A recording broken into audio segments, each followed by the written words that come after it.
እኔና እናንተ በምንኖርባት በዚህ ገጸ ምድር የተሰወሩ ደግሞ ስውራን አሉ።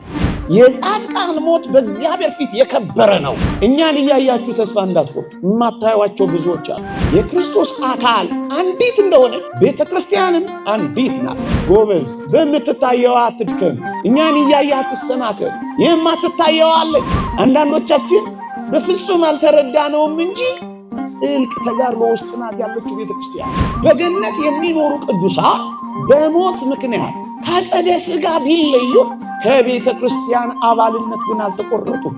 የኛ መመለሳችንና ንስሐ መግባታችን በሰማይ ያለችውን ጉባኤ ደስ ያሰኛታል ይላል።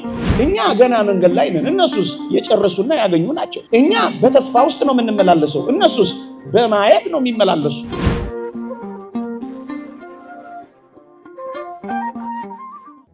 ወወልድ ወመንፈስ ቅዱስ አሃዱ አምላክ አሜን።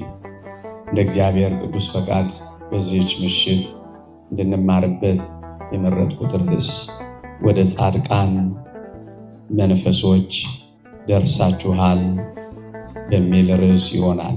የሐዋርያው የቅዱስ ጳውሎስ መልእክት ወደ ዕብራውያን ሰዎች ምዕራፍ 12 ከቁጥር 23 እስከ 26 እንዲህ የሚል ቃል ተጽፏል። ወደ አእላፋት መላእክት፣ ወደ በኩራት ማኅበር፣ ወደ ጻድቃንም መንፈሶች ደርሳችኋል ይላል።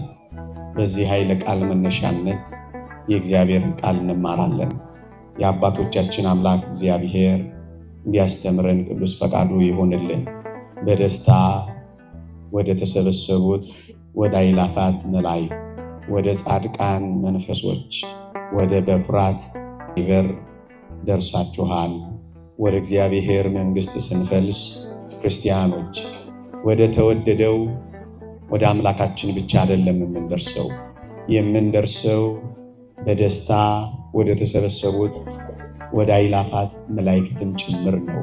ክርስቲያን ስንሆን የምንደርሰው የምንቀላቀለው ወገኖቼ ወደ ጻድቃን መንፈሶችን ጭምር ነው። ደግሞ ድል ወደ ነሱ ወደ ሰማዕታት ማኅበር። ለዚህ ነው የእግዚአብሔር ቃል የተሰበሰቡት ወደ አእላፋት መላእክት ደርሳችኋል፣ ወደ ጻድቃን መንፈሶች ደርሳችኋል፣ ወደ በኩራት ማኅበር ደርሳችኋል የሚለን በዚህ ቃል መነሻነት ነው ጥቂት ማቆያችሁ። መጀመሪያ ቤተ ክርስቲያን የምትባለው የቷ ናት የሚለውን ላሳያችሁ። አንዳንዶች ቤተ ክርስቲያን የምትባለው ይህች እኔና እናንተ የገባንባት ጠባለ ኪዳን መሸለ ቁርባን እያል የምንመላለስባት ይህች ደጅ ብቻ ትመስላቸዋለች ቤተ ክርስቲያን የምትባለው። ቤተ ክርስቲያን ይህች ብቻ አይደለችም። እና የቷ ናት ቤተ ክርስቲያን ልትለን ነው ካላችሁ፣ አንደኛ ቤተ ክርስቲያን የምትባለው የመላእክትን ጉባኤ ጭምር ናት። እደግመዋለሁ፣ በደስታ የተሰበሰቡ የአእላፋት መላእክት ኅብረትም ጭምር ናት ቤተ ክርስቲያን የምትባለው።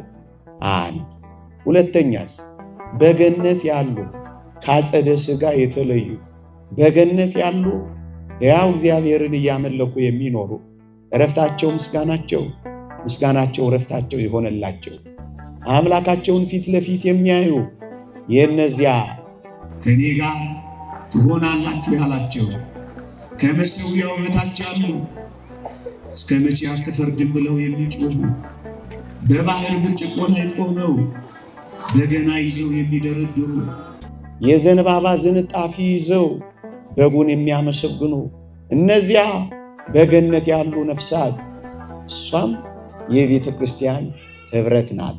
ሁለት ሶስተኛ ቤተ ክርስቲያን ሌላ የቷ ናት ካላችሁኝ፣ ሞት ያላገኛቸው ኋላ በሐሳዊው ዘመን መጥተው ሞትን የሚቀምሱ በብሔረ ሕያዋን ያሉ አካሄዳቸውን ከእግዚአብሔር ጋር በማድረጋቸው ሞትን ያልመሱ እንደነ ሄኖክ ያሉ እንደነ ኤልያስ ያሉት እንደነ አቡነ አረጋዊ የተሰወሩት እንደነ ቅዱስ ያሬድ ያሉት በብሔረ ሕያዋን ያሉ ሞትን ያልቀመሱት እሷም የቤተ ክርስቲያን ጉባኤ ናት። እሷም ቤተ ክርስቲያን ናት። 3 ደግሞ ብሔረ ብፁዓን የሚባሉ አሉ ወገኖቼ። ከወንጌላውያን እንደ ቅዱስ ማቴዎስ፣ ደግሞ ከባህታውያን እንደ ቅዱስ ዞሲማስ አይነት ያዩአቸው ኃጢአትን የማይሰሩ 1000 ዓመት እየኖሩ የሚያርፉ ቅዱሳን ብፁዓን ንዑዳን ክቡራን አሉ። ብሔረ ብፁዓን በምትባል ስፍራ የሚኖሩ ይችን የቤተ ክርስቲያን ጉባኤ ናት። ምዕመናን ሌላ አስካላችሁ ወይም እኔና እናንተ በምንኖርባት በዚህ ገጸ ምድር የተሰወሩ ደግሞ ስውራን አሉ። በመካከላችን ይኖራሉ ግን አናያቸው። በመቅደሳችን ውስጥ አሉ ግን ገና አልተረዳናቸው። አብረውን ያስቀድሳሉ ግን አልተገለጡልንም። በገጸ ምድር ውስጥ የሚኖሩ ግን ተሰውረው ያሉ እግዚአብሔር ባወቀ ይሰወራቸዋል። ታስታውሳላችሁ? ነቢዩ ኤልያስ ግደለኝ ባለ ጊዜ ምን ነበር እግዚአብሔር ያለው? ለበዓል ያልሰገዱትን 7000 ሰዎች ለኔ አስቀርቻለሁ ይላል። የተሰወሩ አሉ ነቢዩ ኤልያስ የማያውቃቸው ወገኔ፣ እኔና እናንተ የማናውቃቸው እዚህ መቅደስ ውስጥ እግዚአብሔር ይሰወራቸዋል። ጢሻ ውስጥ የወደቁ በረሃ ላይ የሚኖሩ በእኔና በእናንተ አይነ ሥጋ ያልታዩ እግዚአብሔር የሰወራቸው ስውራን አሉ። በገጸ ምድራችን የተሰወሩ አንዳንዶች ይህን ያያሉ። አንዲት ልጅ ያለችኝን አስታውሳለሁ። ታማሚ ናት፣ ጸበል ቦታ ነው የምትኖረው። አንድ ቀን አይቻቸው ማላውቃቸው አባት ፊቴ ቆሙ አለች። ወይ እንዴት ያስፈራሉ ብዬ ጫማቸው ስር ተደፋውና መስቀላቸውን ተሳለምኩ አለች። ግርማቸው በጣም ያስፈራል፣ ጥላቸው እጅግ አንቀጠቀጠኝ አለች። ተሳልሜ ጥቂት እልፍ ብዬ ገርመውኝ ዞር ስል የሉም አለች። እግዚአብሔር በወደደ ለሚወዱት የሚገልጥላቸው ቅዳሴ ላይ አሉ፣ ማህሌት ውስጥ አሉ። እዚህ ጉባኤ ውስጥ እንኳን ማን ያውቃል ይመላለሳሉ። ይህችን የቤተ ክርስቲያን ጉባኤ ናት። ስውራን በገዘ ምድር የተሰወሩ በየገዳማቱ ራሱ ባወቀ የሚገልጣቸው ስውራን አሉ። ይህችን የቤተ ክርስቲያን ጉባኤ ናት። እንቀጥል። ከሰው የተለዩ ደግሞ ግሁሳን አሉ። ከኛ ጋር የማይኖሩ በበረሃ የወደቁ በጢሻ ውስጥ የተጣሉ እግዚአብሔርን ፍጹም በሙሉ ጊዜ የሚያመልኩ ከገጸ ሰብ ተለይተው የሚኖሩ እነዚያ በመካከላችንም ሊኖሩ ይችላሉ። እነዚህ ግን ከሰው ፊት ተሰውረው የሚኖሩ ግሁሳን አሉ። የሚያውቋቸው በህይወት የሚገናኟቸው አሉ። ሌሎችስ እኛንን በገሃድ ደግሞ ምንኖር፣ እኛንን ምናስቀድስ፣ ጉባኤ የምንሰማ፣ ንስሐ ምንገባ፣ አንዳንድ ቀን ስንበረታ ምንቆር፣ ደግሞ ሱባኤ የምንይዝ፣ ደግሞ ገዳማት የምንሄድ፣ ደግሞ የምናገለግል ጥቂት ገሃዳውያን በተጋድሎ ያሉ ምዕመናን ይህችን የቤተ ክርስቲያን ጉባኤ ናት። እስካሁን የዘረዘርኩላችሁ 7 የቤተ ክርስቲያን አንድነትና ጉባኤያትን የዘረዘርኩላችሁ የኔና የናንተ የገሃዳውያኑ በተጋድሎ ያለችው ቤተ ክርስቲያን ከ7ቱ አንዷ ናት።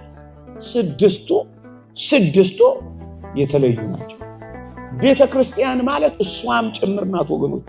እንግዲህ በደስታ ወደ ተሰበሰቡ ወደ አእላፋት መላእክት፣ ወደ ጻድቃን መንፈሶች፣ ድል ወዳደረጉ ወደ በኩራት ማኅበር፣ ወደ መስተጋድላት ሰማዕታት ደርሳችኋል የሚለኝ ይህችኛዋን ቤተ ክርስቲያን። እኛን እያያችሁ ተስፋ እንዳትቆርጡ። የማታዩዋቸው ብዙዎች አሉ። ምድር የሚያስጨንቀንን እያያችሁ ግራ እንዳትጋቡ። የከበበን ይበልጣል። ጊያዝ የሚባል የነቢዩ የኤልሳዕን ደቀ መዝሙር አልሰማችሁት? ሰራዊት ከቦታ ደነገጠ። ከዚያስ ጌታ ሆይ ዓይኖቹን ግለጥ ብሎ ነቢዩ ኤልሳዕ ጸለየ። የጊያዝ ዓይኖችም ተገለጡ። ወጣ ብሎ ድጋሚ ሲያይ ከከበበው ሰራዊት በላይ የከበበው የእግዚአብሔር ሰራዊት መንጋ እንዴት እንደበዛ ዓይኖቻችን ሲገለጡ ይበዛው የእግዚአብሔር ሰራዊት እንደከበበን ያያሉ። አሁን የፈራነው ዓይኖቻችን ስላልተገለጡ። የእግዚአብሔር ሰራዊት የቤተ ክርስቲያን ጉባኤ ይህች ናት። ደርሳችኋል የምንባለው አብረን አሉ። የተወደዳችሁ ኦርቶዶክሳውያን ቤተ ክርስቲያን አንዲት ናት። የክርስቶስ አካል አንዲት እንደሆነች ቤተክርስቲያንም አንዲት ናት። በላይ በሰማይ ብትኖር ከገጸ ምድር ተሰውራ በግዑዝነት ብትመላለስም ሁለት ቤተክርስቲያን የለች። የክርስቶስ ሁለት አካል እንደሌለ አንዲት ቤተክርስቲያን ናት ግን የምትባለው። እንደውም አንድ ምሁር አንድ ሊቅ ምን ይላል? ፐርሰንቷ የቤተክርስቲያን የማትታይ ናት ይላል። 20% ብቻ ነው የሚታየው። እኔና እናንተ 20% ብቻ ነው። 80ዋስ የማትታይ ዘ ኢንቪዚብል ቸርች ይሏታል። የማትታየዋ ቤተክርስቲያን ይሏታል። ጎበዝ፣ በምትታየዋ አትድከም። እኛን እያየህ አትሰናከል።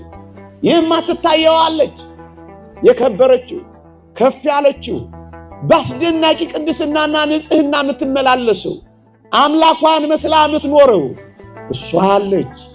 የማትታየዋ እቺ የምትታየዋ ናት። ዘ ቪዚብል ቸርች ይሏታል። 80% አይታየው። ይቺ ቤተክርስቲያን ናት። ወደዚች ነው አብረን ነው አሳያችኋለሁ። እዩ እስካሁን የጠቀስኩላችሁ እነዚህ ስድስቶቹ ድል የነሱ ናቸው፣ ያሸነፉ ናቸው፣ ሩጫቸውን የጨረሱ ናቸው። እሷ ምን ትባላለች? ዘ ቪክቶሪየስ ቸርች ይሏታል። አሸናፊዋ ቤተክርስቲያን ይሏታል። ቤተክርስቲያን ናት፣ አንዲት ናት፣ ያሸነፈችና የኔና የእናንተ ምድር ላይ ያለችው ደግሞ ውጊያ ላይ ያለች ናት።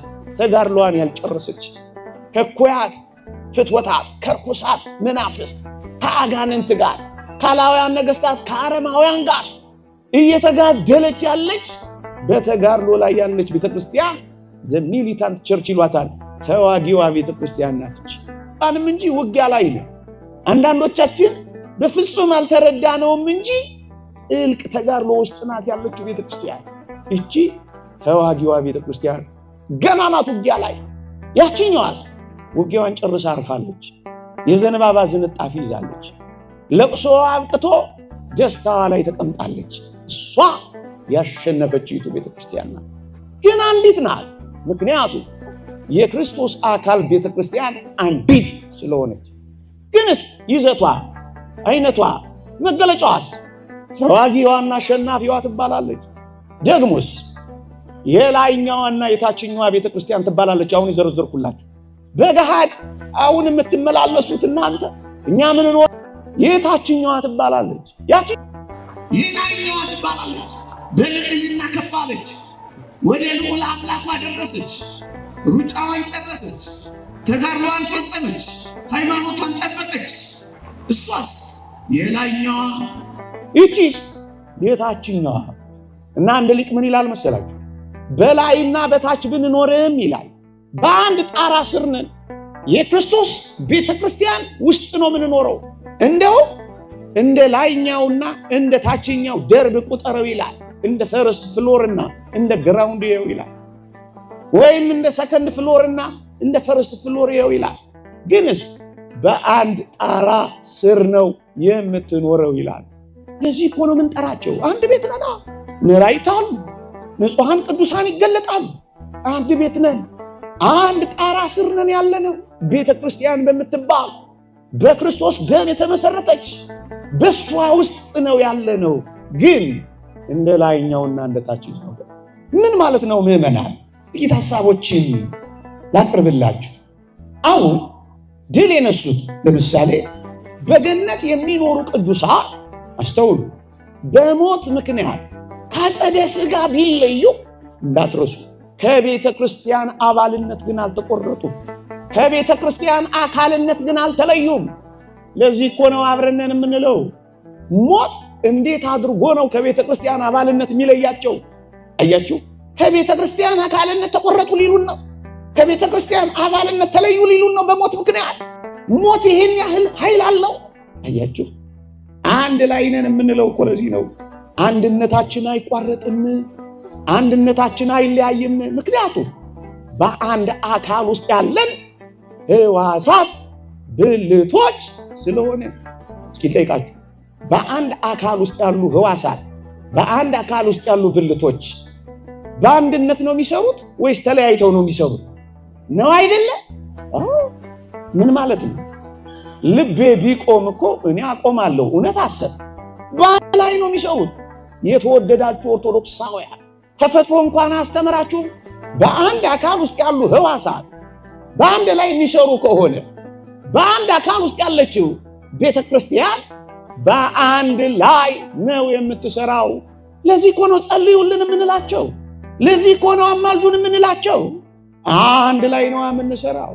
የኛ ሐዘን ሐዘናቸው፣ የኛ ደስታ ደስታቸው አንድ ላይ እኮ ስለሆነ ነው። የተወደዳችሁ ምዕመናን ምን ማለት ነው? ሞት የክርስትና አንድነትን ይቆርጠዋል ማለት ነው። ለሞት ይሄን ያህል ኃይል አንዳንዶች ይሰጡታል ማለት ነው። ይሄንን በእግዚአብሔር ቃል ላስረዳችሁ የበለጠ እንዲገባ ሕዋሳት በአንድ ላይ መስራታቸው ከተረጋገጠ የቤተ ክርስቲያን ራስ ክርስቶስ አካሏ ቤተ ክርስቲያን ናት። ሕዋሳትና ብልቶች እኛ ነን።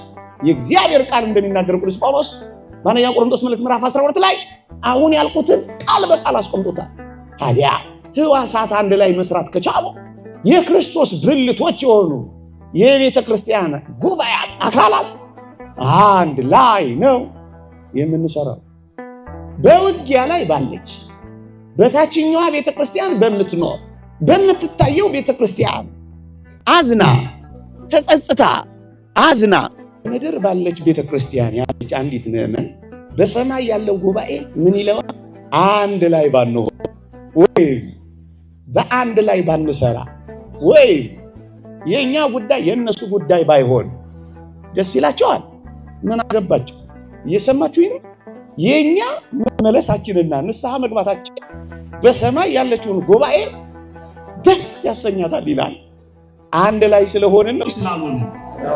ስለሚያገባቸው ነው ስለማያገባቸው? ወንድሞቼ፣ እህቶቼ፣ እናቶቼ፣ አባቶቼ እነሱ ታላላቅ ማር ይስሐቅ የተናገረው ይሄንን ነው። እነሱ ታላላቅ ወንድሞቻችን ናቸው፣ እኛ ደግሞ ታናናሽ ወንድሞች ነን። ታዲያስ አብረን ወንድሞቻችን በእኛ ንስሐ ደስ ይላቸዋል። እውነት አሰብ ይሄው እግዚአብሔር ቃል አንድ ላይ ስለሆንን እኮ ነው ደስ የሚላቸው። ያውቃሉ አያውቁም? ቢሰሙ ነው ባይሰሙ? ቢረዱ ነው ባይረዱ? ታዲያ እንዴት ነው ደስ የሚላቸው? አያችሁ፣ በአካል ውስጥ ያሉ ሕዋሳት አንድ ላይ እንደሚሰሩ በአንድ አካል ውስጥ ያለች ቤተክርስቲያን የተለያዩ ሕዋሳት በአንድ ላይ እንደምንሰራ ተመልከቱ። አንድ ይሄንን ገለጻ ከሰጠን አንድ ነገር ማድረግ እንችላለን። እዩ፣ በደስታ ወደ ተሰበሰቡ ወደ አእላፋት መላእክት፣ ደግሞስ ወደ ጻድቃን መንፈሶች፣ ደግሞስ ወደ በኩራት ማህበር ደርሳችኋል ይላል። ታዲያ አንድ ላይ ስንሰራ ልዩነቱ ምንድነው ካላችሁ፣ እኛ በስጋ ነን ያለነው፣ በስጋ እነሱ በአጸደ ነፍስ ነው ያሉት። ሌላ ልዩነት ምንድነው ካላችሁ፣ እኛ ገና መንገድ ላይ ነን፣ እነሱስ የጨረሱና ያገኙ ናቸው። እኛ በተስፋ ውስጥ ነው የምንመላለሰው፣ እነሱስ በማየት ነው የሚመላለሱት። አያቸው ልዩነታችን ይሄ እንጂ አብረን ነው ያለነው። እኛ በተስፋ እነሱ ግን ተስፋው ሞልቶና አብቅቶ ነው ያሉት። ለዚህ ነው የኛ ወደ እግዚአብሔር መመለስ ደስ የሚያሰኛት። የትኛዋን? በሰማይ ያለችውን ጉባኤ ቤተ ክርስቲያን ስለሚያገባ አብራ ስለሆነች መመለሳችን ደስ ያሰኛታል። አንድ ላይ ስለሆነ እንግዲህ የምድሯ እንዲህ በማረጓ በሰማይ ደስ አላት አይደል? ይሄን ካሳያችሁ ካልቀረ የሰማይዋስ እኛ ደስ የምንሰኘው የሰማይዋስ ምን ስታረግ ነው ካላችሁ፣ አንድ እግዚአብሔር ቃል አንብብላችሁ እንዲህ ይላል። አንደኛ ቆሮንቶስ መልእክት ምዕራፍ 12 ቁጥር 26 ላይ ምን ይላል? ከብልቶች አንዱ ቢከብር ይላል፣ ሌሎቹ ብልቶች ከከበረው ብልት ጋር አብረው ደስ ይላቸዋል ይላል። እዚህ ላይ ጥቂት ላቆያችሁ። ከብልቶች ከቤተ ክርስቲያን ብልቶች ከሕዋሳት ከቤተ ክርስቲያን ሕዋሳት አንዱ ቢከብር ከፍ ከፍ ቢል ቢገል ቢልቅ ወደ ወደደው አምላክ በድል ቢመለስ የጻድቃን ሞት በእግዚአብሔር ፊት የከበረ ነው። ቢከብር በሰማዕትነት ድል አድርጎ ቢያርፍ ኢየሱስ ገና ስላልከበረ መንፈስ አልወረደም ነበርና ይላል። ሞቱን ነው ስላልከበረ የሚለው። ቅዱሳን ጻድቃን ከበሩ የሚባሉት ከእግዚአብሔር ጋር ሆነው ሲያርፉ ነው። ሰማዕትነት ሲቀበሉ በጽድቅ ሕይወታቸው በቅድስና ሲያርፉ የቅዱሳኑ ሞት በእግዚአብሔር ፊት የከበረ ነው የሚለው ለዚህ ነው። ሲከብሩ ከብልቶች አንዷ ከቤተ ክርስቲያን ሕዋሳት ከምእመናን አንዷ ከሰማዕታት አንዱ፣ ከጻድቃን አንዱ፣ ከቅዱሳን አንዱ፣ ከአገልጋዮቹ አንዱ፣ ከሊቃውንቱ አንዱ ቢከብር ከፍ ቢል ወደ እግዚአብሔር በክብር ቢጠራ ሌሎቹ ብልቶች ከከበረው ብልት ጋር አብረው ምን ይላቸዋል? ምን ይላቸዋል? ይከፋቸዋል? ደስ ይላቸዋል? ደስ ይላቸዋል። እዩ በሰማይ ያለችው ጉባኤ በእኛ መመለስ ደስ ይላታል። በምድር ያለችው ይቺ ቤተ ክርስቲያን በእነሱ ሰማዕትነት፣ በእነሱ ተጋድሎ፣ በእነሱ ተጋድሏቸውን መጨረስ፣ በእነሱ ማሸነፍ ደስ ይላታል። አንድ ላይ ስለሆነን አይደለምን? እዩ አንዱ ብልት ሲከብር ሌሎቹ አብረው ደስ። ለዚህ እኮ ነው እልል የምንለው። ለዚህ ነው ድባብ ጥለን በዓል የምናከብረው። ነገ አሁን የጻድቁን በዓል እናከብራለን። የአቡነ አረጋዊ ለምን? ከብልቶቹ አንዱ ድል አድርጓላ፣ አሸንፏላ።